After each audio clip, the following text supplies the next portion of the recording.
Episode 1: The Garden, Created for Communion. Before there was law, before there was sacrifice, before there was failure, there was a garden. The Bible does not begin with a command, it begins with intention. In the opening chapters of Genesis, God creates the world in an ordered, purposeful way. Light, land, seas, vegetation, animals, each prepared carefully before humanity ever appears. This matters. Man is not created into chaos. He is created into provision.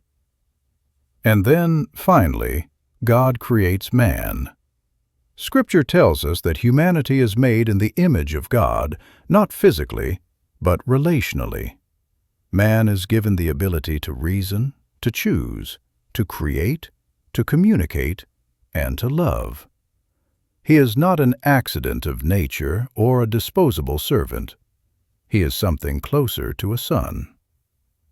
God places man in Garden of Eden, a place of abundance, beauty, and order. And God does something extraordinary. He walks with him. There is no temple, no priest, no sacrifice, no separation. God and man exist together in open relationship. This is the original design. Work before sin. One of the most overlooked details of the garden is that work exists before sin. Man is given responsibility to tend, to steward, to cultivate. Work is not a curse, it is a calling. Purpose is woven into humanity from the beginning. Rest is also present. God models it himself. The rhythm of work and rest is not punishment, it is design. Nothing in Eden suggests that man is created merely to obey rules. He is created to participate, to reflect God's character, and to share in meaningful existence. This is crucial. Man is not created broken. Freedom and the possibility of love. At the center of the garden stand two trees, the tree of life and the tree of the knowledge of good and evil. These trees represent choice. God gives humanity freedom, not as a risk he failed to anticipate, but as a necessity for real relationship. Love without choice is not love. Trust without freedom is not trust. God warns man that choosing autonomy over trust will lead to death, not because God is vindictive, but because separation from the source of life always does. Still, the choice is real. Man is not programmed, he is invited. The first relationship fracture. When Adam and Eve choose independence over obedience, something profound breaks. The first consequence is not lightning, it is shame. They hide, they cover, they fear, they blame. Death enters, not only physically, but relationally. And yet, here is what is often missed. God comes looking for them. Where are you is not a question of location, it is a question of relationship. Why the expulsion was necessary. God removes humanity from the garden, but not out of spite. Two reasons matter deeply. First, God cannot dwell in the presence of corruption that now exists.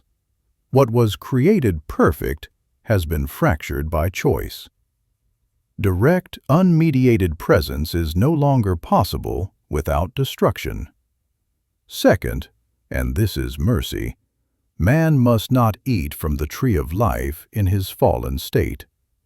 To live forever separated from God would be eternal condemnation.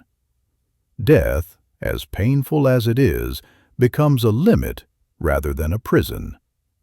Expulsion is not abandonment, It is restraint. Hope in the judgment. Even in this moment of loss, God reveals something astonishing. He speaks of a future deliverer, the seed of the woman, who will one day crush evil at great cost. This is not vague optimism. It is the first declaration of redemption. God also clothes Adam and Eve. This requires death. Blood is shed, not as punishment, but as covering. The pattern begins here. Why this matters. The garden tells us what humanity was meant to be, and therefore what has been lost. We were created for relationship, not ritual. Purpose, not survival. Trust, not fear. Presence, not distance. Every story that follows in Scripture flows from this moment. The law, the sacrifices, the kings, the prophets, and ultimately Christ all exist because the garden was lost. But it was not forgotten. The Bible is not the story of humanity climbing back to God. It is the story of God patiently working to bring His children home. And that story begins not with judgment, but with a walk in the garden.